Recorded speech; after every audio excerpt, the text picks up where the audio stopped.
The CBS Radio Mystery Theater presents...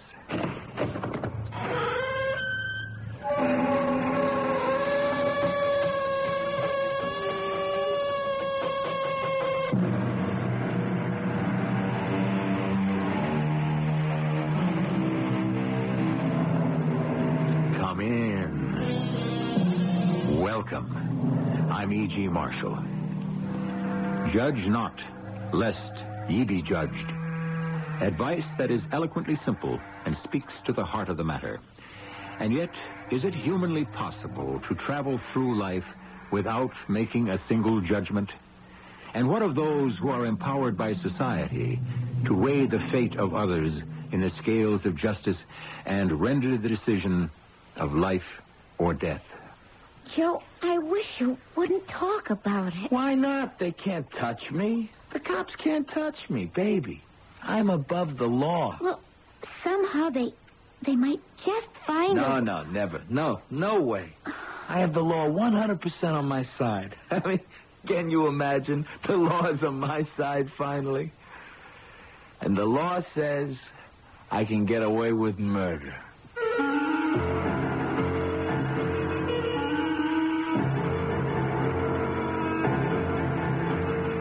Our mystery drama, Matched Pair for Murder, was written especially for the Mystery Theater by Sam Dan and stars Arnold Moss and Christopher Tabori. I'll be back shortly with Act One.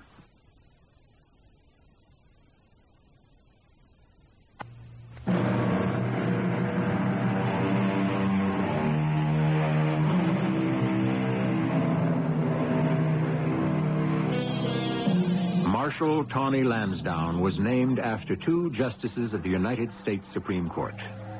And when he was little, he never wanted to be a fireman or a ball player like other small boys.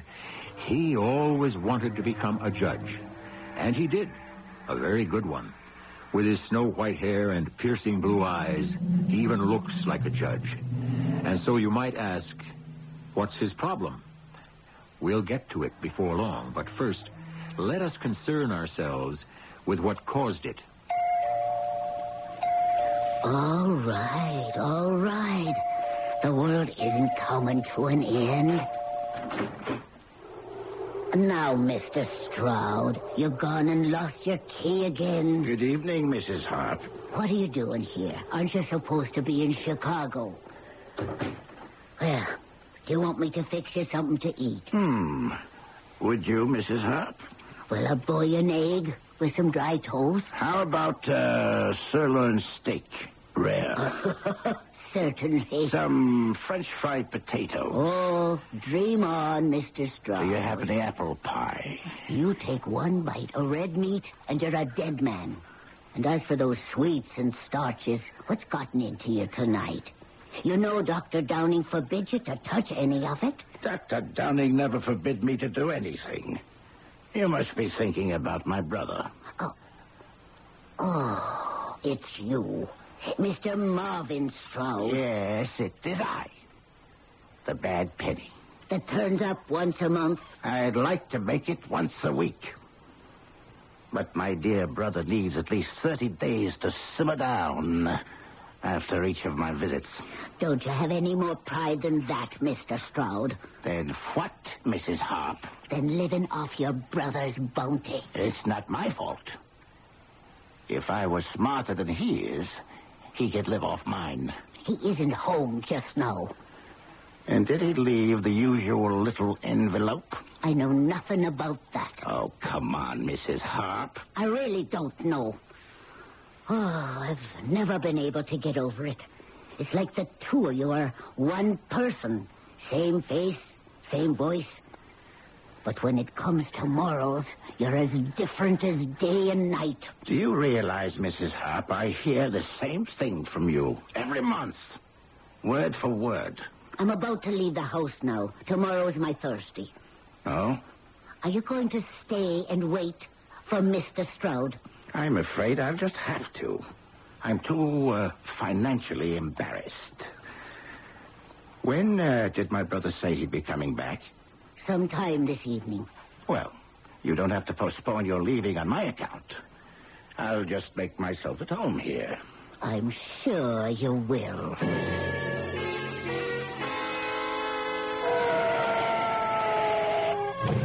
In here! In here! Who are you? Melvin Stroud. This is my house. Who's the dead man? My brother, Marvin. My twin brother. Where is he? Right through here. In my den. You can see. He's dead. Let me get to that telephone. Tell me what happened. I don't know. I came home just a few minutes ago. I walked into the library here, and I saw my brother Marvin lying on the floor. Just like that. Does he live here? No. He'd come to visit me. He does that once a month. Place looks torn up. Hello. This is Lieutenant Lewis. Hold it a minute. Mr. Stroud, has anything been taken? I don't know. Oh, who bothers to think at a time like this? Offhand, it does look like a robbery.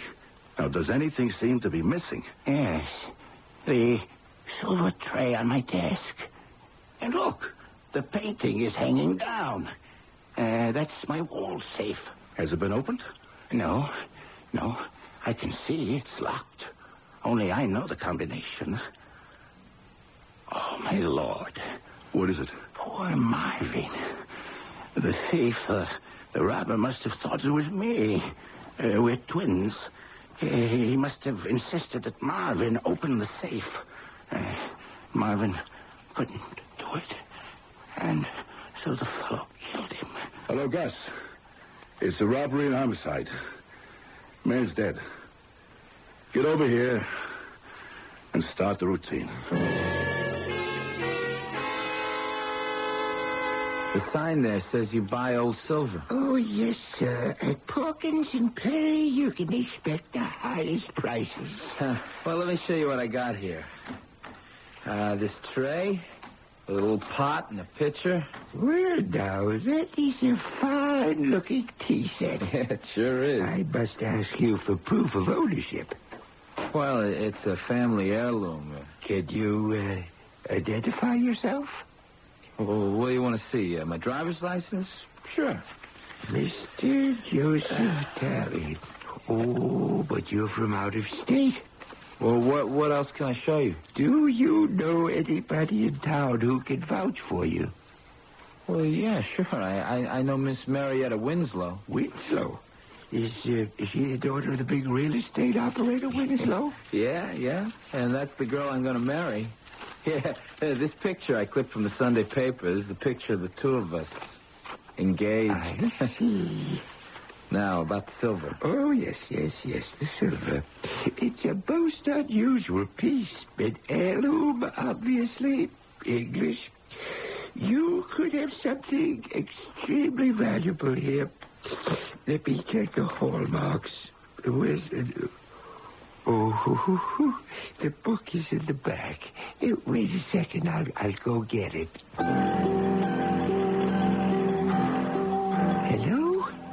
Hello? Is this the special police number for the Stroud murder? Well, I'm not sure that this is anything. The man is obviously a respectable person, but this silver tea service checks out exactly with the description you set out. Porkins and Perry at the corner of 6th and Maiden. Oh, yes, I can keep talking to him. You say you found the silver tea tray, Joe? Yeah, I found it, Lieutenant. Where? I told you, it was just lying on the street near the curb. You didn't by any chance find it in Mr. Stroud's library after you killed his brother? I didn't kill him. And I wasn't in his house. Footprints around the back match your shoes, Joe. Yeah, I wear an 8.5 D, and so do millions of other guys. We have witnesses that put you in the neighborhood. And, of course, you just did a 3 to 5 for armed robbery. That's right. I already did it. I paid the price. So that one's squared, isn't it? Tell me something, Joe. On the level now. How did you get that tea set? Oh, Joe, I thought all that was over. Finished. behind you. Honey, it is. Believe me, it is. It's just I saw this package, and it was just lying there on the ground. Sure, I know. I should have picked it up and brought it to the police, turned it in. Yeah, but I... Yes, Joe? I just weakened for a minute. Can you understand that? I can understand. I would never steal again. But I said to myself, I mean, this isn't stealing exactly. I'm just picking something off the street. I know it's crazy. I know it now. I wanted money to buy you something. An engagement present. Oh. And I saw this silver and I thought, it was so dumb. What are we going to do? The district attorney wants to go to trial. Yeah, I know guys like him. He figures I got a record. He can railroad me home for this thing. I don't know what got into me. But it's really only circumstantial evidence. Yeah, and that's what most evidence is. Honey, look, just believe me. I'm innocent. Come on, tell me you believe me. Yes, my darling. I believe you. This court is now in session. Judge Marshall Taney Lansdowne presiding. Please rise. And thus another one begins. Another play of human emotions that's more powerful than anything ever witnessed in a theater. How much comedy and tragedy have I presided over and conducted? Yes, that's the right word. The judge conducts a trial the way a maestro leads an orchestra and brings it subtly to his own conclusion. Well, now, what have we here this time? The People versus Joseph Walter Emmons. Yes, sir. Mr. Marvin Stroud arrived at the house at about 7 that evening. I knew it was 7 because I was getting ready to catch the 7:30 bus. I left him there alone in the house to wait for his brother, Mr. Melvin Stroud. I came home, and I found the body of my brother on the floor in the library. It was about 10 p.m. I called the police. We entered the premises. We found the body of Mr. Marvin Stroud on the floor, as has already been attested to. You could see there was a bullet wound in the chest. Yes, sir. There were definite signs of robbery. The prosecution was laying the groundwork, and they seemed to have a pretty good case. I looked at the defendant. He had a record. He was, in my opinion, a bit too sleek and handsome, but this must not be allowed to influence anyone's judgment. And then I noticed her. She was sitting as close to him as the law could allow. I've never seen such faith, trust, and love in a woman's eyes. She believed him. And this could have an effect on the jury if she made them aware of it. Yes, sir. He brought in the tray. You see, we're dealers in gold and silver, Porkins and Perry, at 6th and Maynard. It was exactly as described in the police circular. But naturally, I notified the authorities at once. I wasn't going to have any traffic in stolen goods. It was a strong statement. As he made it, I could see the words pierce right into the jury. The defense counsel didn't see fit to intervene. I saw it was time for me to take command of the trial. Mr. Porkins. Yes, Your Honor. At the time the tray was brought into your shop, did you know for a fact that it had been stolen? Well, Your Honor, You suspected that it might be stolen, however. Oh, yes, because it tallied pretty closely with the information on the circular. Well, earlier you said it tallied exactly. And now you say pretty closely. But what I meant was, Your Honor, it looked like it. But at the time you could not say for certain under oath that the tray had been stolen. No. No, Your Honor. Very well. You may proceed with your questioning, Mr. Dayton. I must say it did not look too promising for the defendant. Mr. Joe Emmons was headed for a guilty verdict even at this early stage unless something happened. The defense wasn't doing too well even on cross-examination. Yes, I know the defendant. I was the arresting officer for his previous conviction. And that was a robbery, like this one, of a rich man's house. It wasn't getting better. The defense didn't have much of a case. Things were going steadily downhill when suddenly she jumped to her feet. He's innocent. I tell you, he's innocent. Now, miss, you must be seated. Oh, please listen to me. You'll be given a chance to testify at the proper time. But I must be heard now. I'm sorry. I must ask you to sit down. No one wants to believe him. Everyone's convinced Miss, I must ask you to... It's a matter of life and death. I know he's innocent. I know. Now, look, I told you you'll have a chance to present your evidence. But I have no evidence. I just know in my heart that he's innocent. Miss, I can sympathize with your feelings, but I cannot permit you to disrupt this trial. Unless you promise to sit quietly and be orderly, I'll have you barred from this courtroom. Do you understand? Yes, Your Honor. I understand. You may proceed with your questions, Counselor. And on that note, we shall proceed with our usual between-the-acts intermission.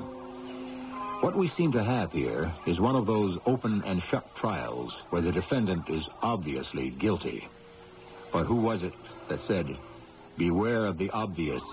It is usually devious"? We shall continue shortly.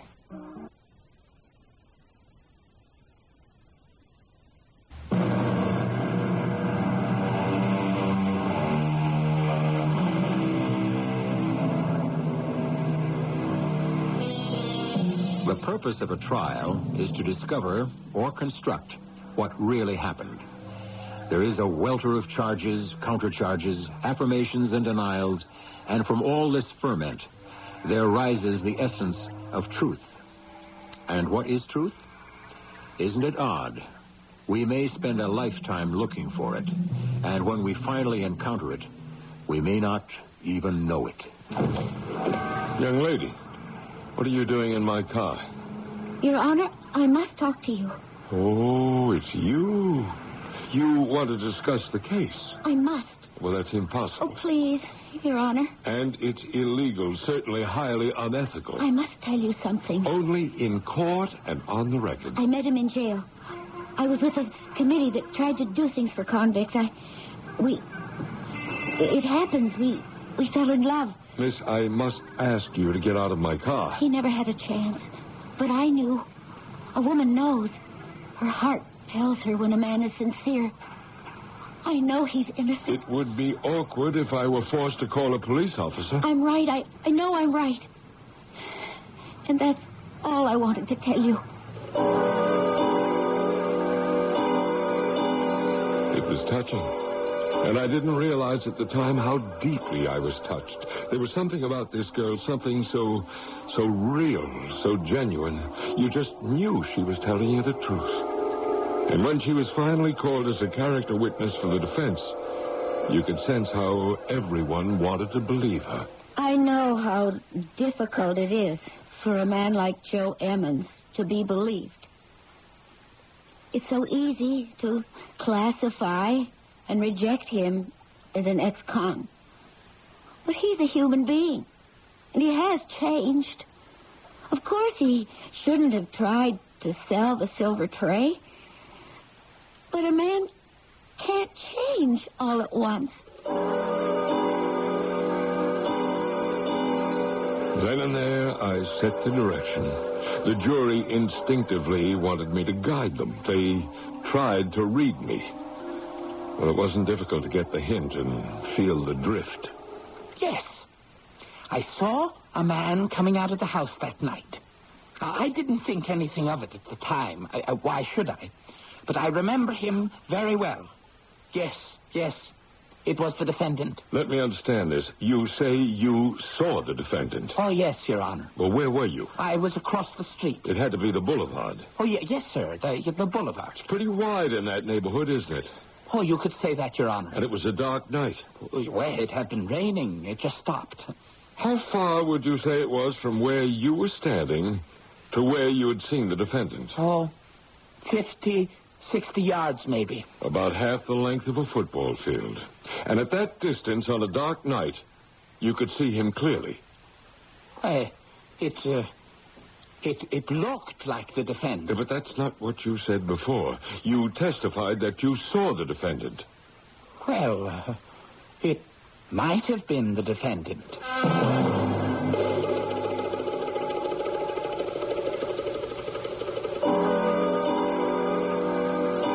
It's almost unbelievable.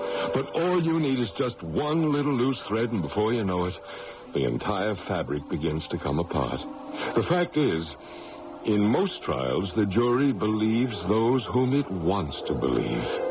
And so, after I had charged the jury, they went out, and in time it returned with a verdict that really surprised no one. We find the defendant, Joseph Emmons, not guilty. And that was that. I was convinced that justice had been done. A few weeks later... Your Honor, I'm Detective Lieutenant Lewis. Oh, yes. I remember you, Lieutenant Lewis. I guess you heard about it from the DA. No, I haven't heard anything. I've been out of the country on vacation. There's nothing to be done about it anyhow. But we blew the Stroud murder case. What's that, Lieutenant? There's no other way to put it. There was a mistake. Well, whatever are you talking about? Joe Emmons is guilty. Well, not on the basis of the evidence presented by the district attorney. Well, that's just the problem. He didn't have all the evidence, especially the one piece that would have nailed the door shut. Joe Emmons' fingerprints. Well, why not? We found some of his prints in the library. Well, that would be undeniable proof that he was there. Yeah, but there was a mistake of some kind or other. It happens. And the prints just got mixed up. That's all. That's all? Well, it got mixed up by accident, then it got straightened out by accident. But by that time, the whole trial was over. The DA says we're out of luck. Emmons was acquitted. If you try him again, it's double jeopardy. Is that right? It would seem to be. Oh, it kills me to see him get away with this. It would appear that he has. Sir, you're considered one of the top judges in the country. I wonder. Could maybe something occur to you? Some kind of legal angle. Like what? Your Honor, if I knew like what, I wouldn't have to ask. Those were definitely his fingerprints. Yes, sir. No doubt. No question. Let me think, Lieutenant. Maybe something will occur to me.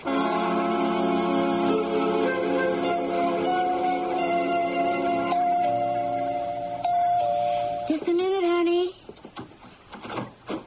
Oh. Hello, Judge Lansdowne. May I come in, Miss Winslow, or have you become Mrs. Emmons? Soon. Maybe not tomorrow, but soon. Oh, come in, Judge. You love Joe. That's obvious. I want you to do something for him, for both of you. Will you? Of course. Joe murdered Marvin Stroud.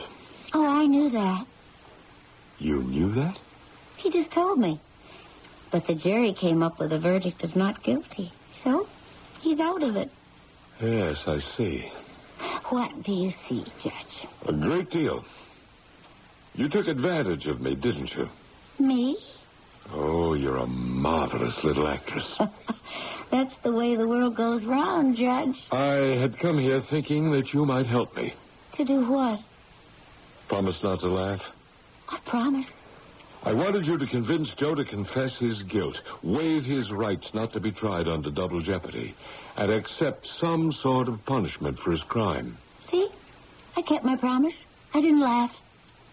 You're a strange young lady. I did it to teach my father a thing or two. And I'm going to marry Joe Emmons because that'll destroy the old gentleman. And that's the only reason, hmm? Well, Joe's very good looking. I could do worse, even if he is stupid. Why did he have to commit that murder and get involved in that robbery? Oh, it's just that he gets carried away sometimes. Well, you certainly aren't planning a very happy life for yourself, are you? Well, we got a visitor. Hello there, Judge. Hello, Joe. The judge says you're guilty, dear. Not according to the law. Isn't that right, Judge? Legally, right. But ethically and morally, wrong. You can't have everything. I was hoping you could come forward, admit your guilt, and ask for some sort of punishment. Why would I want to do that, Judge? Because you happen to be guilty. You were there when the jury brought in the verdict. Why should I rock the boat? Well, for one thing, you'll be able to sleep at night. Oh, don't let that bother you, Judge. I always sleep like a log. Well, we'll see what happens. Yeah, what can happen? I know the law, Judge. I learned it the hard way. Well, I know something of the law myself. It's full of surprises. I need your help, Lieutenant. Me, Your Honor? What can I do? I don't really know. We'll have to break new ground. What does that mean? Well, right now, from a legal point of view, he's safe and secure. Well, if you're convinced of that, shouldn't this be the end of it? Yes, ordinarily. But I want that man set up. Your Honor, are you taking this personally? Absolutely. Well, things like this, they're hard to swallow, I admit, but it happens. You get a guy who committed a crime, everybody knows it. Sometimes you even see the blood on his hands. But he walks out of that courtroom a free man. Why? Because of the technicality in the law. Well, it's all my fault. He should have been convicted. Why do you say that, Judge? I could never explain it to your satisfaction, but I want you to help me put this man away. Your Honor, I have to keep asking. How? See if we can unearth some new evidence. Well, maybe we could do that, but what's the use? No matter what we come up with, we still can't try him for murder again. Can we?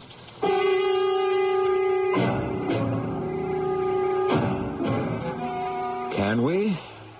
On that legal point, we shall pause for our intermission.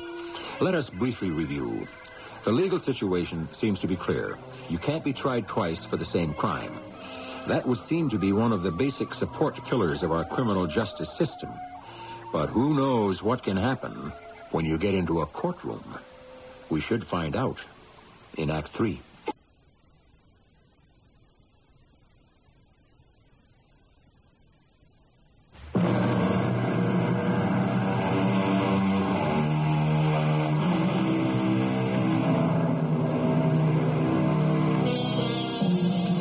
On the face of it, it seems a rather simple crime. But if you look beneath it, you are lost in a maze of complications. First, a judge who has succumbed to a sudden feeling of vulnerability. Second, a very spoiled, rich young lady who wishes to get back at her father for wrongs that are real or fancied, or does it matter? Third, a rather stupid thief who could be sitting on top of the world, but was unable to break a lifetime habit of crime. Fourth, a mistake in the police laboratory. And fifth, a law against double jeopardy. The pot is simmering nicely. What's the use of collecting evidence, Your Honor? He can't be tried again. You know that better than anybody else. Not for this crime, but maybe we can get him for another one. Yeah, well, that's going to be a long, hard road to travel. And we can't even be sure it could lead us anywhere. But you will help me, Lieutenant. I will. But you'll have to tell me how. How? Did I even know myself? The lieutenant is right. Let it go. You win some, you lose some. But I'd lost a great deal more. I'd practically directed that verdict of acquittal. I had helped this man escape justice. I simply refused to sit back and do nothing. And so, grasping at straws...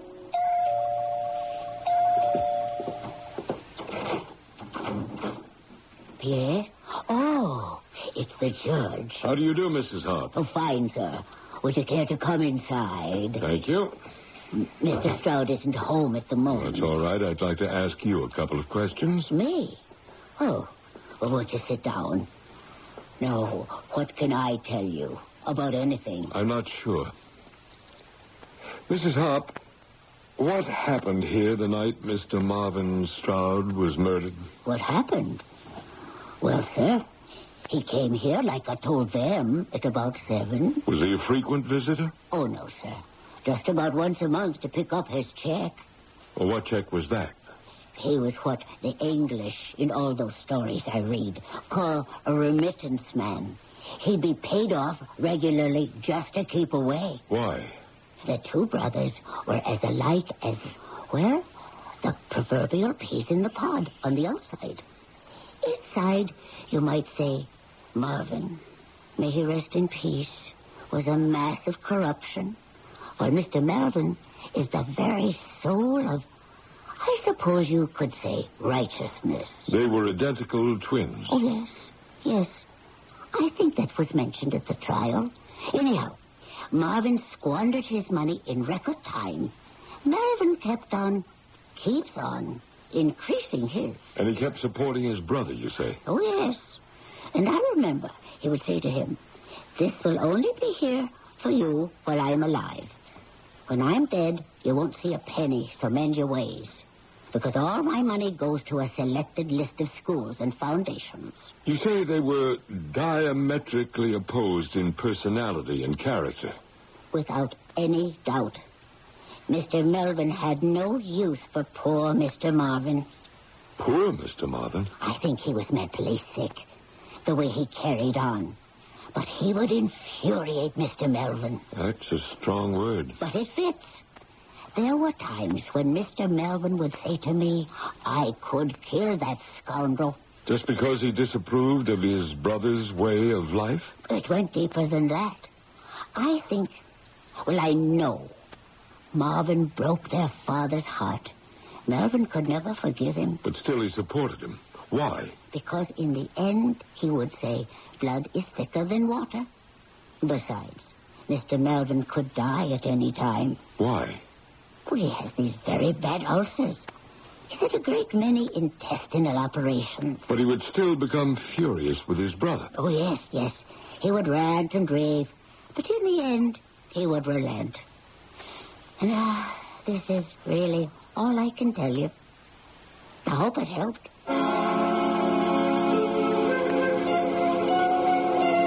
I have a report here for you, Judge, on Mr. Melvin Stroud. Good. He's an investor. He's very well thought of, very rich, very moral, very ethical, not a breath of scandal.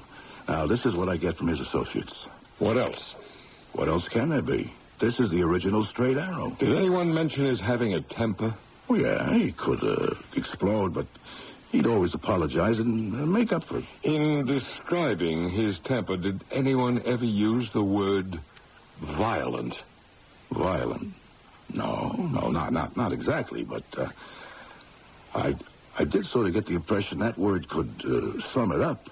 All right, let's try for another word. How about vindictive? How did he behave toward anyone who might have done him an injury of some sort? What did somebody say? He used your word. Melvin wouldn't exactly be vindictive, but he would always make sure that person paid for it in the end. Well, we may have a theory. Rich Melvin killed his brother, poor Marvin. Why? Well, he never forgave Marvin for breaking their father's heart. No, I don't think so. Well, why not? You've had murders committed for less, and Melvin was a man of sudden outbursts of strong temper. I'll give you all that, Judge. But you know as well as I do that Joe Emmons is the killer. Why do we know that? He was there. His fingerprints. Could we be talking about two separate and distinct crimes? Marvin comes on his monthly visit to collect money. Melvin loses his temper. He kills his brother. He leaves the house. He plans to return after a while and say he found the body, and he hopes we'll believe it was done by a robber. Two things. First, how about the gun? He could have had a gun. I don't think so. He would have had to get a permit. He wouldn't want the publicity, a man like him. Well, therefore, he would have an illegal gun. Maybe. Well, then, by a coincidence, Joe Emmons happens along. He's had the place set up for a robbery. He may have cased it. He knows the housekeeper goes off Wednesday nights. He breaks in. He sees the body on the floor. He figures he'd better get out, but first he picks up whatever he can find. Judge, you're giving me another coincidence.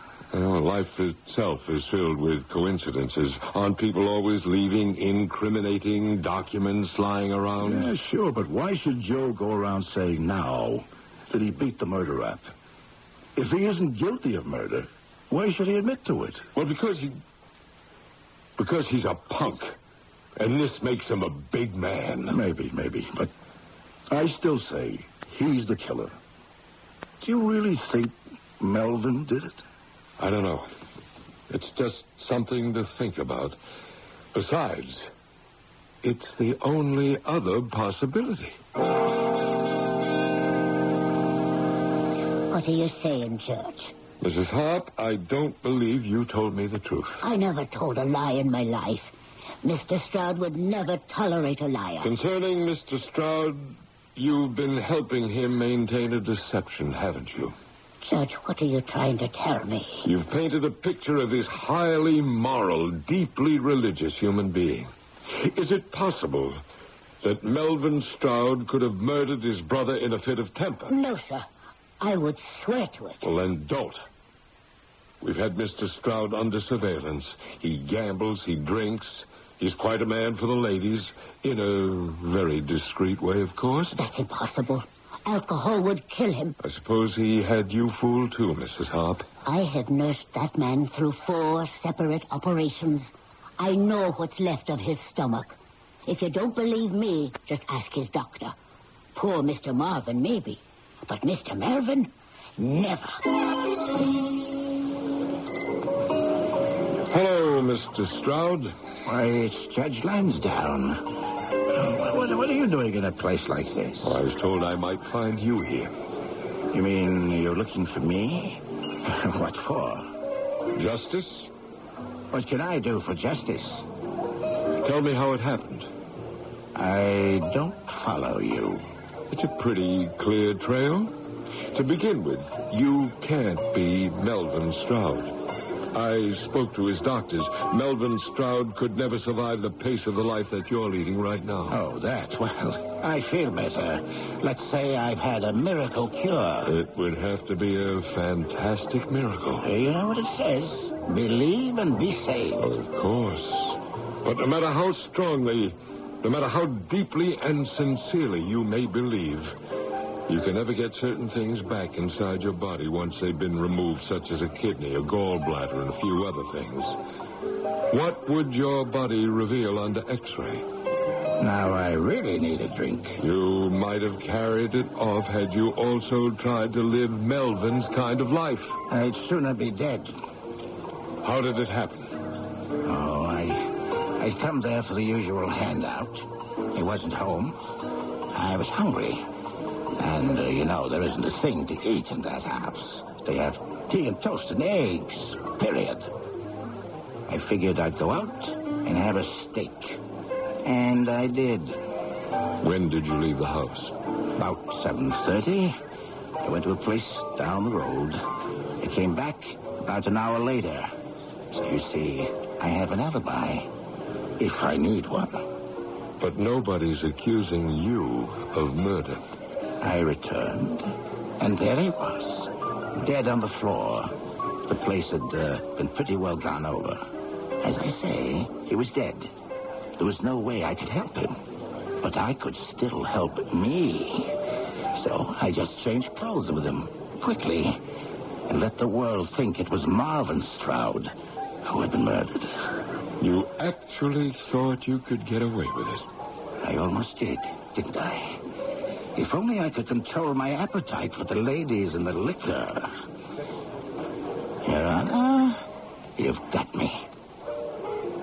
Can I be prosecuted for anything? It won't be anything serious. And by the time we get it all straightened out, you may even get off. I was crazy to think I could carry it off. It's funny, the whole business. Here was my brother Melvin, straight as a die. And he was sick and weak all his life. And me? How I lived it up. And I am as strong as a bull. How do you figure it, Your Honor? I don't know. Maybe it's part of a plan. What kind of plan? A way to create justice. Lieutenant Lewis, would you like to come with me? Where? To see Joe Emmons. Joe Emmons? What for? I've signed a warrant for his arrest. For what? Murder. What murder? The Stroud murder. But, Judge, we can't try him for that one again. I agree. I'd like to be with you when you arrest him. Judge, I sure hope you know what you're doing.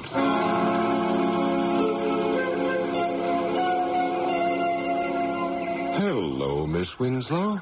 What do you want? Is this the angelic Miss Winslow whose innocence and sincerity actually seduced me from my impartial duties as a judge? What do you want, Judge? Well, to come in for one thing. Is he home? He's in the other room. Do I detect signs of straying here? Is the romance wearing thin? Is the price of defying Daddy proving a bit steep? Well, I can't go running back now. Dear Daddy would never let me forget it. Well, maybe the lieutenant and I can come to your rescue. Tell Joe we'd like to see him. What for? Well, I think he should be the first to hear it. Joe, somebody here to see you. I sure hope you know what you're up to, Judge. Lieutenant, everything is in order. Well, look who's here, the law. Oh, a very big law at that. What can I do for you, Judge? Tell him, Lieutenant. Joseph Emmons, I have here a warrant for your arrest for the murder... Lieutenant, you can't arrest me for that anymore. Arrest you and convict you. This time, the prosecutor will have the fingerprints that place you right there in the room. I got news for you, Judge. He could have a videotape showing me shooting Marvin Stroud, and you still can't try me for the murder. Well, you're not accused of murdering Marvin Stroud. He's not? Well, of course not. He didn't murder Marvin. Well, who did he murder? Read the warrant. For the murder of Melvin Stroud. Oh, but you can't. Double jeopardy says that It says nothing at all to help you here. It's a new corpse, a new case. Lieutenant, read him his rights.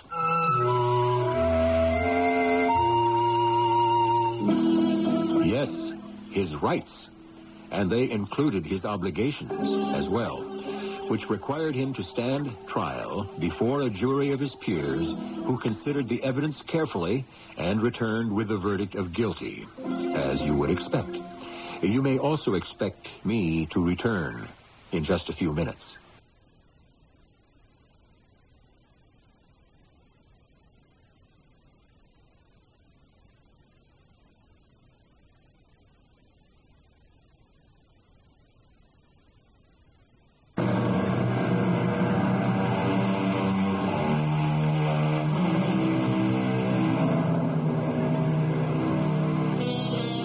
We draw up a code of justice, and the words may be written in letters of fire or engraved in eternal stone.